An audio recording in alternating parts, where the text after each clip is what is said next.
Hello friends, welcome to your YouTube channel Edutation. तो आज हम पढ़ने वाले हैं तरंग और ध्वनि का पार्ट 3, जिसमें हम जानेंगे विद्युत चुम्बकीय तरंग। विद्युत चुम्बकीय तरंग कौन कौन सी किरणें होती हैं और हर किसी को अच्छे से जानेंगे। तो आइए जानते हैं। पिछली क्लास में हमने तरंग का एक प्रकार, जिसे हम यांत्रिक तरंग कहते थे, जिसे हम तरंग को जब माध्यम की आवश्यकता के अनुसार बांटे थे, तो उसमें एक यांत्रिक तरंग था, एक विद्युत चुम्बकीय तरंग था। यांत्रिक तरंग को हमने पिछले क्लास में पढ़ लिया है, तो आज हमको पढ़ना है विद्युत चुम्बकीय तरंग। और ये क्या होता है, कौन कौन सी किरणें इसमें आती हैं, कितने टाइप की होती हैं, ये सारा कुछ हम जानेंगे। तो विद्युत चुम्बकीय तरंग कहने का अर्थ है कि वैसी तरंगें जिनके संचरण के लिए भौतिक माध्यम की आवश्यकता नहीं होती है, विद्युत चुम्बकीय तरंग कहलाती है। कहने का अर्थ है कि अगर इसे माध्यम मिलेगा तब भी ये गमन करेंगी, अगर नहीं भी मिलेगा तब भी ये गमन करेंगी। ऐसा नहीं है कि ये बिना माध्यम के ही गमन करेंगी। जब माध्यम रहेगा तब भी गमन करेंगी और बिना माध्यम के भी गमन करेंगी। सेकेंड पॉइंट कहता है, विद्युत चुम्बकीय तरंग में विद्युतीय क्षेत्र तथा चुंबकीय क्षेत्र परस्पर लंबवत तलों में कंपन करते हैं। विद्युत चुम्बकीय तरंग जो है उसमें विद्युतीय क्षेत्र भी होता है और चुंबकीय क्षेत्र भी होता है, इसीलिए हम इसे विद्युत चुम्बकीय तरंग कहते हैं। तो ये दोनों जो हैं एक दूसरे पे लंबवत होते हैं और ये दोनों लंबवत कंपन करते हैं। नेक्स्ट है हमारा, सभी विद्युत चुम्बकीय तरंग अनुप्रस्थ तरंगें होती हैं।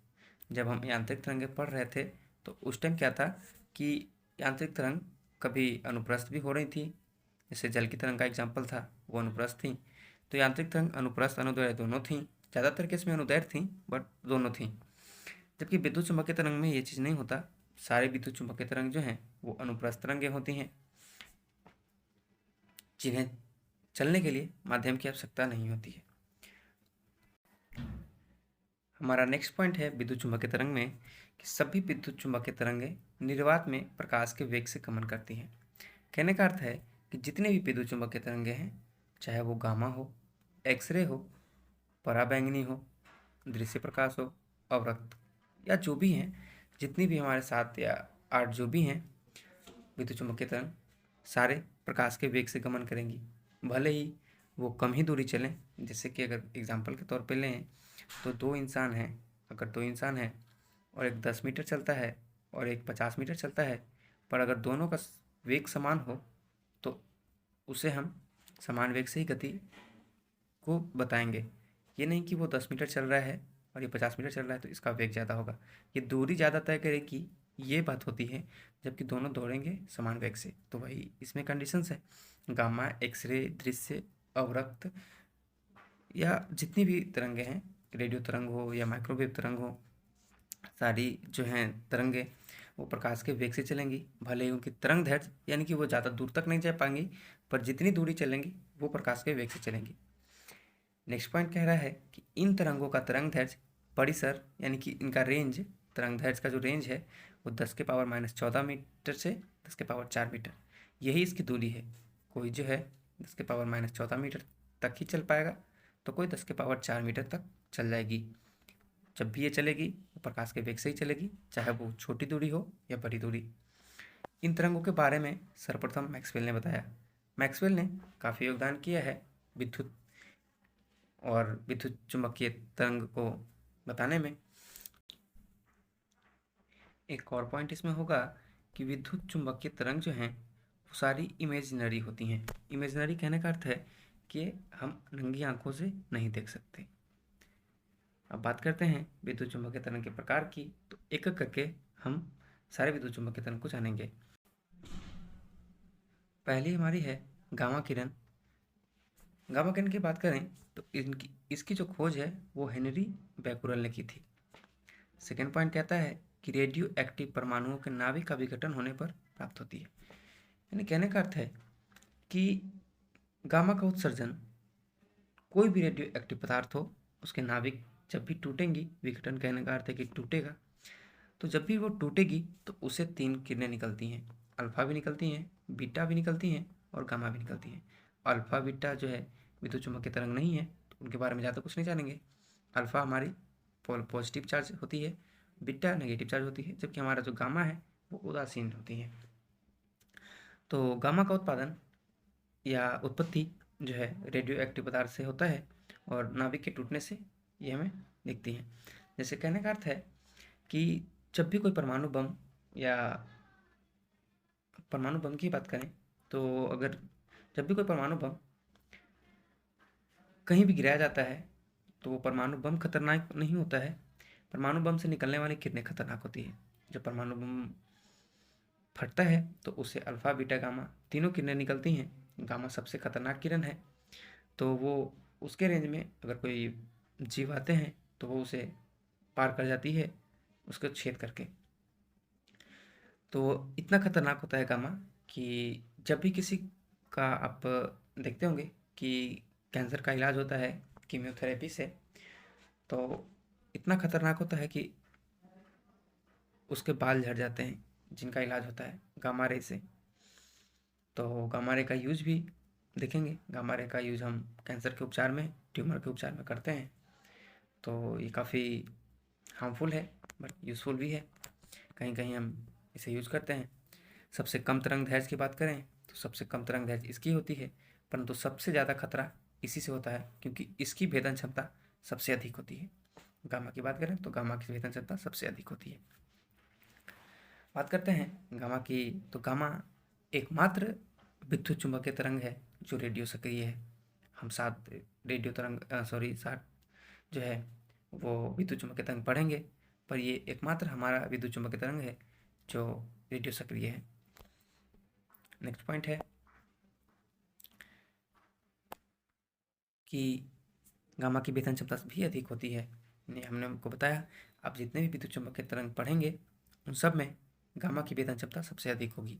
जबकि तरंग दैर्ध्य की बात करें तो सबसे कम तरंग दैर्ध्य इन सातों में गामा की होगी।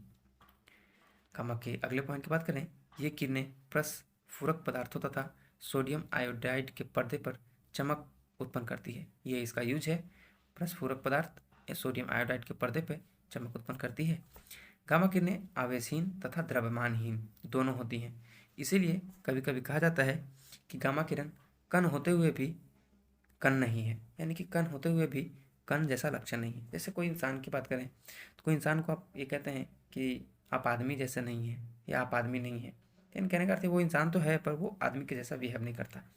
तो गामा भी को भी कहा जाता है कि आप कण तो हैं पर आप कण जैसा बिहेव नहीं करते, यानी कि आपके कण जैसा लक्षण नहीं है क्योंकि ना इसके पास आवेश है ना द्रव्यमान है।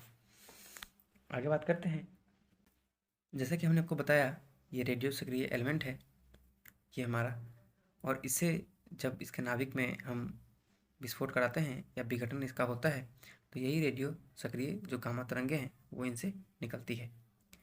बात करें इसमें तो आप देख सकते हैं कि इसकी भेदन क्षमता इतनी अधिक है कि दिमाग का जो ट्यूमर होता है उसके इलाज के लिए इसका यूज़ करते हैं।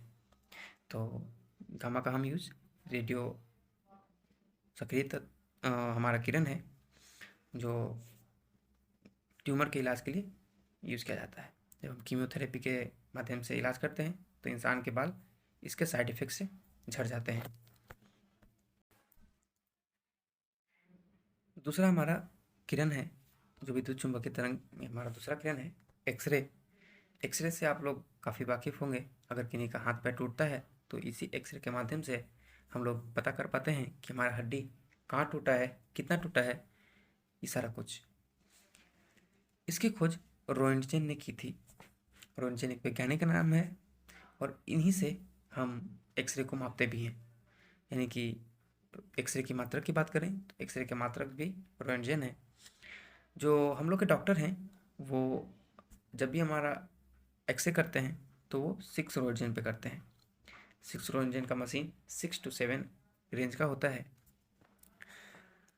जब यही रोएंटजेन अगर 20 रोएंटजेन से ऊपर होगा तो वो हम लोग को जान ले लेगी, जबकि 60 रोएंटजेन अगर कर दें, लगभग 60 रोएंटजेन के बराबर कर दें तो वो हमारे बॉडी पार्ट यानी कि हड्डी तक को गला सकती है। तो एक्सरे का यूज हम कब करते हैं ये भी हम जानेंगे। रोएंटजेन ने जब एक्सरे की खोज की थी तो उनको इस चीज़ के लिए नोबेल भी मिला था। इसकी उत्पत्ति कैसे होती है, जब अत्यधिक ऊर्जा या गतिज ऊर्जा वाले इलेक्ट्रॉन को कठोर धातु जैसे कि टंगस्टन पर टकराते हैं तो एक्सरे किरण उत्पन्न होता है।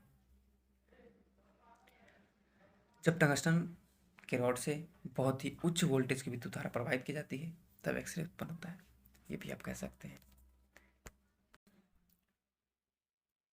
एक्सरे रिपोर्ट, आप लोगों ने एक्सरे रिपोर्ट तो देखा ही होगा। तो एक्सरे रिपोर्ट में यही है, जो इमेज हमें मिलता है वो एक्सरे के माध्यम से मिलता है कि कौन सी हड्डी कहाँ पे टूटी हुई है, कहाँ पे ठीक है। इसके उपयोग की बात करें तो पहला उपयोग है इसका टूटी हुई हड्डियों की जांच में। आप लोग को काफ़ी नॉलेज होगा इसके बारे में, क्योंकि ये ग्राउंड लेवल का चीज़ है। यहाँ पे खा हो गया है, ये रवा है। रवा के अध्ययन में, यानी कि कहीं टूट गया है, फूट गया है, अगर कोई भी मेटल है तो उसके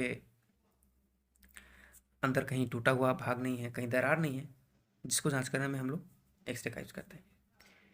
मेटल डिटेक्टर करने का अर्थ है कि जब आप लोग ऑनलाइन एग्ज़ाम देने जाते हैं तो वो जो चेकिंग वाले होते हैं वो जिस चीज़ से आपका बॉडी पार्ट को जांच करते हैं कि कोई गैजेट या कोई इलेक्ट्रॉनिक्स डिवाइस ये सब चीज़ें तो नहीं ले जा रहे हैं, उसमें भी यही एक्सरे होता है। अगर कोई आप पॉलिटिशियन से भी मिलने जा रहे हैं तो उस टाइम भी अगर आपकी जांच होती है तो उसमें भी एक्सरे होता है। इसकी वेदन क्षमता गामा से कम होती है। जैसे जैसे आप पढ़ेंगे 1 से 7 की ओर तो भेदन क्षमता कमती जाएगी, जबकि तरंग दैर्ध्य बढ़ती जाएगी। गामा की तरंग दैर्ध्य सबसे कम होती है। जबकि आप लास्ट में पढ़ेंगे रेडियो तरंग, तो उसकी तरंग दैर्ध्य सबसे अधिक होती है। जबकि उसकी भेदन क्षमता की बात करें तो रेडियो तरंग की भेदन क्षमता कम होती है। थर्ड बात करें तो थर्ड है पराबैंगनी किरण, अल्ट्रा वायलेट रेज। इसकी खोज की बात करें तो इसकी खोज रीटर ने की थी, रीटर नामक वैज्ञानिक ने की थी। कभी कभी एग्जाम में क्वेश्चन पूछा गया है कि पराबैंगनी किरण की खोज किसने की थी। पराबैंगनी किरण का हम लोग डेली लाइफ में यूज़ भी करते हैं और ये हमारे लिए खतरनाक भी है। तो ऐसा नहीं है कि जो चीज़ खतरनाक है उसका हम लोग यूज़ नहीं करते। तो इसलिए ये जो वैज्ञानिक के नाम है रीटर, इसे आप याद रखेंगे। ये किरणें सूरज, आर्क, स्पार्क या गर्म निर्वात स्पार्क से या आयनित गैसों द्वारा उत्पन्न होती है। इसके बारे में आपको हम बताएंगे। सूर्य से आने वाली पराबैंगनी किरणों को पृथ्वी पर आने से ओजोन परत रोक देता है। जैसे कि ये हमारे अगर पृथ्वी है तो जो सूर्य से जो प्रकाश आती है वो ओजोन के पृथ्वी के ऊपर 15 से 16 किलोमीटर या 18 किलोमीटर के रेंज का एक परत है, जिसे ओजोन परत के नाम से जानते हैं। तो वो प्रकाश से दो तरंगें आती हैं, एक हमारी अवरक्त किरणें होती हैं और एक पराबैंगनी किरणें होती हैं। पराबैंगनी को ओजोन परत रिफ्लेक्ट कर देता है, जबकि अवरक्त किरणें प्रवेश करती हैं। अवरक्त किरणें के माध्यम से हमारा वायुमंडल गर्म होता है। तो इसको आगे जानेंगे पराबैंगनी के बाद, वही है हमारा नेक्स्ट पॉइंट है। इन किरणों द्वारा प्रकाश वैद्युत प्रभाव उत्पन्न होता है। जो प्रकाश वैद्युत प्रभाव है यानी कि इलेक्ट्रोलाइटिंग इफेक्ट, इसी किरणें के द्वारा उत्पन्न होता है। उपयोग की बात करें तो इसका उपयोग जल के शोधन में, आप लोग पानी तो पीते ही होंगे प्यूरीफायर का, तो प्यूरीफायर में जो हेमा मालिनी जी प्रचार करते हैं कि केंट RO UV प्लस, जो UV प्लस है वो हमारा अल्ट्रा वायलेट प्लस है। इसका हम यूज जो जल में कीटाणु होते हैं उसको मारने के लिए करते हैं। नेक्स्ट पॉइंट है अदृश्य लिखाई में। अदृश्य लिखाई यानी कि कोई भी कागज़ पे अगर सिर्फ आप ऐसे ऐसे ड्रॉ कर देते हैं जो कि आँख से नहीं दिख पाता, तो वो हम अल्ट्रावायलेट के माध्यम से देख पाते हैं। नकली दस्तावेज, ये भी काफ़ी बार क्वेश्चन में पूछा गया है कि नकली दस्तावेज का जांच के लिए हम किस किरण का यूज़ करते हैं, तो पराबैंगनी किरण का यूज़ करते हैं। नोट पॉइंट है कि इन किरणों का मानव शरीर पर बुरा प्रभाव पड़ता है और इससे त्वचा कैंसर का भी खतरा होता है। जितने भी गोरे लोग हैं उनको इनसे ज़्यादा खतरा है, क्योंकि उन लोग में मेलानिन नामक एक काले लोगों में जिनके शरीर में पाया जाता है मेलानिन, वो यही पराबैंगनी किरणों को रिफ्लेक्ट करती है। जबकि गोरे लोगों में मेलानिन नहीं पाया जाता, इसलिए वो पराबैंगनी को रिफ्लेक्ट नहीं कर पाती और जिससे उनमें त्वचा कैंसर का जो खतरा है वो ज़्यादा होता है। ओजोन आया है तो ओजोन के बारे में एक पॉइंट जान लेंगे कि ओजोन को खतरा AC और फ्रिज के निकलने वाले गैस यानी कि क्लोरोफ्लोरोकार्बन से होता है। ओजोन का सांद्रण को हम डॉप्सन में मापते हैं। तो ये भी काफ़ी बार क्वेश्चन पूछा गया है, तो आप याद रखेंगे। फोर्थ पॉइंट है हमारा, यानी कि फोर्थ पार्ट है विद्युत चुम्बकीय तरंग का, दृश्य प्रकाश। दृश्य प्रकाश को हमने प्रकाश चैप्टर में काफ़ी अच्छे से पढ़ाया है, तो इसमें अगर कोई पॉइंट मिस हो तो आप प्रकाश में भी लिख सकते हैं। इसकी खोज न्यूटन ने की थी। न्यूटन ने ही कहा था कि प्रकाश एक कण है, जबकि हाइजन ने कहा था प्रकाश एक तरंग है। न्यूटन और हाइजन ने इसे सिद्ध नहीं किया था। सिद्ध करने की बारी आई तो आइंस्टीन साहब ने सिद्ध किया था कि प्रकाश एक कण है, जबकि यंग साहब ने सिद्ध किया था कि प्रकाश एक तरंग है। नेक्स्ट पॉइंट है, इसका उत्पादन स्रोत सूर्य, ज्वाला, विद्युत बल्ब, आर्क, लैंप इत्यादि दीप्त वस्तुएं से कहते हैं। दीप्त वस्तुएं कहने का अर्थ है कि जो प्रकाश उत्सर्जित करती हैं, और जो प्रकाश नहीं उत्सर्जित करती उसे हम अदीप्त वस्तुएं कहते हैं। तो दीप्त वस्तुओं से जितने भी प्रकाश निकलेंगी वो सारी दृश्य प्रकाश होंगे। इसमें हम परावर्तन, अपवर्तन, व्यतिकरण, विवर्तन, ध्रुवन, प्रकाश, वैद्युत प्रभाव, इनके गुण होते हैं। आपको हमने इन सब पॉइंट को अच्छे से प्रकाश में डील किया है। अगर आप उनके सारे सीरीज नहीं देखे हैं तो आप देख लें एक बार अच्छे से। फिफ्थ है हमारा अवरक्त किरण यानी इंफ्रारेड रेज। आपको हम बताए थे कि जो पृथ्वी है उसमें जो प्रवेश करती है वो अवरक्त किरणें हैं, जो उधर से ही ओजोन से लौट जाती है वो पराबैंगनी किरण है। अवरक्त किरण के बारे में जानेंगे। इसकी खोज हर्शल ने की थी, हर्शल नामक वैज्ञानिक ने। वीवीआई पॉइंट ये है कि इसके द्वारा ऊष्मा का संचरण होता है।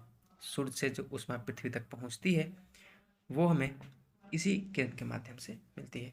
एक सेकेंड में बात करें, 4 × 10⁻26 जूल पर सेकेंड हमें सूर्य से ऊष्मा पृथ्वी को मिलती है।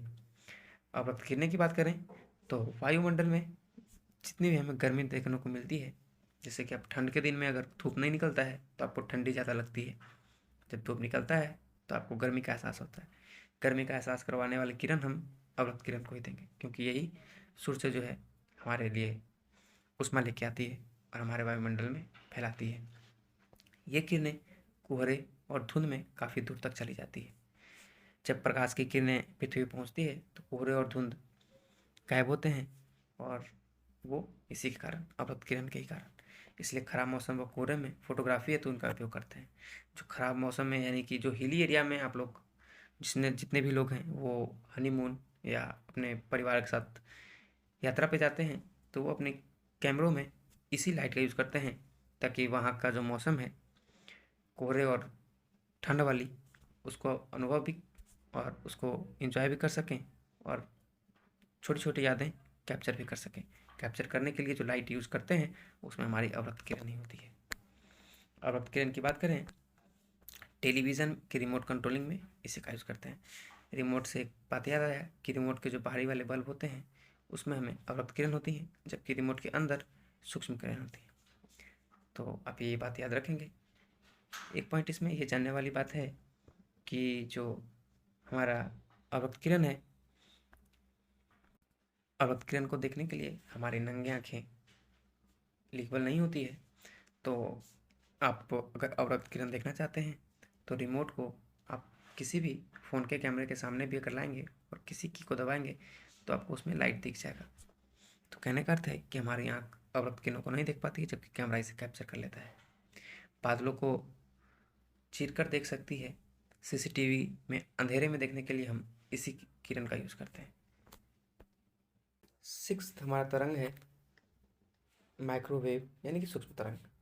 इसकी खोज हेनरी खर्च ने की थी। हेनरी खर्च ने प्रकाश विद्युत प्रभाव की भी खोज की थी, जबकि व्याख्या की बात करें तो हमारे आइंस्टीन साहब ने किया था।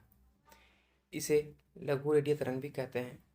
लघु रेडियो तरंग कहने का अर्थ है कि इसका थोड़ा सा जो है तरंग दैर्ध्य रेडियो तरंग से कम होता है।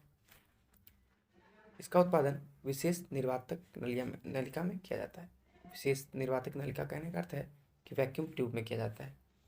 इन तरंगों में परावर्तन व ध्रुवण की घटना होती है।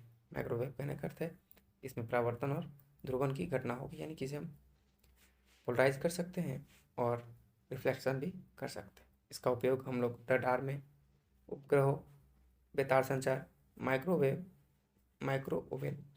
तथा दूरसंचार में करते हैं। दूरसंचार में इसलिए करते हैं क्योंकि इसका तरंग दैर्ध्य काफ़ी अधिक है।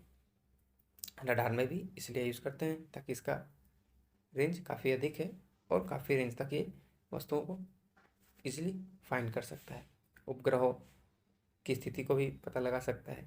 जो कृत्रिम उपग्रह हैं उन सबकी स्थिति में भी सूक्ष्म तरंगों का यूज़ करते हैं। माइक्रो ओवन में काफ़ी बार क्वेश्चन पूछा गया है। माइक्रो ओवन में होता कुछ नहीं है, ये हमारा माइक्रो ओवन है और इसमें अगर हम खाना रखते हैं तो ये चारों तरफ से हमें माइक्रोवेव ओवन में माइक्रोवेव छोड़ा जाता है और ये खाना को गर्म करते हैं, क्योंकि माइक्रो जो ओवन है उसमें यही माइक्रोवेव होती हैं और वो अपने साथ ऊष्मा का संचरण करती हैं, जिससे हमारा खाना गर्म हो जाता है। 7th है हमारा रेडियो तरंग, जो कि हमारा सबसे लास्ट है। इसकी तरंग दैर्ध्य जो है सबसे अधिक होगी। 7 तरंग जो हम लोग पढ़े उसमें सबसे अधिक तरंग दैर्ध्य की बात करें तो रेडियो वेव का होता है, क्योंकि आप लोग देख भी रहे होंगे कि आकाशवाणी से लाइव जब रेडियो की हम लोग सुनते हैं रेडियो को तो बोलता है आकाशवाणी से लाइव, यानी कि आकाशवाणी से हमें डायरेक्ट रेडियो तरंग के माध्यम से सुनने को मिल रहा है। इसकी खोज मार्कोनी ने की थी। इसका उपयोग रेडियो दूरसंचार में करते हैं। दूरसंचार कहने का अर्थ है कि बहुत दूर अगर किसी को सिग्नल भेजना है तो हम रेडियो तरंग का यूज़ करेंगे। इसका तरंग दैर्ध्य काफ़ी अधिक होता है।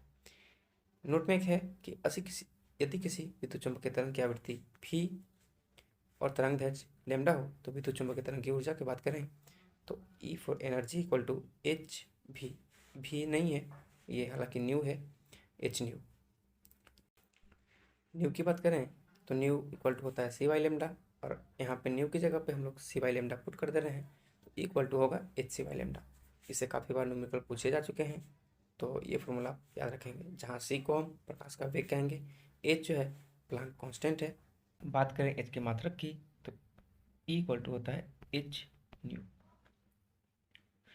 न्यू हमारा अगर एच की वैल्यू निकालेंगे एच इक्वल टू हो जाएगा ई बाई न्यू। एच का हमारा मात्रक करना है ई बाई न्यू। ई की जो मात्रक होता है यानी कि एनर्जी का जो मात्रक होता है के जी मीटर स्क्वायर सेकेंड की पावर -2। न्यू की मात्रक की बात करें तो एस की पावर -1। टोटल की कैलकुलेट करेंगे तो के जी मीटर स्क्वायर पर सेकेंड होगा। जबकि इसकी बीमा की बात करें तो के जी को हम मास से एम से डिनोट करते हैं, मीटर यानी कि लेंथ को एल से, तो मीटर स्क्वायर है तो लेंथ स्क्वायर हो जाएगा। एस फॉर सेकेंड यानी कि टाइम को सेकेंड से, तो यहाँ टाइम फॉर टी पावर -1 है तो -1, बीमा हमारा एम स्क्वायर टी के पावर -1 हो जाएगा। तो ये रहा हमारा आज का तरंग और ध्वनि पार्ट 3 वेव एंड साउंड का। तो आपको वीडियो कैसा लगा कमेंट करके ज़रूर बताएं। इन्फॉर्मेशन कैसा था, अगर इन्फॉर्मेशन अच्छा था तो अपने दोस्तों के साथ शेयर करें, चैनल को सब्सक्राइब करें, वीडियो को लाइक करें। Thank you for watching agitation.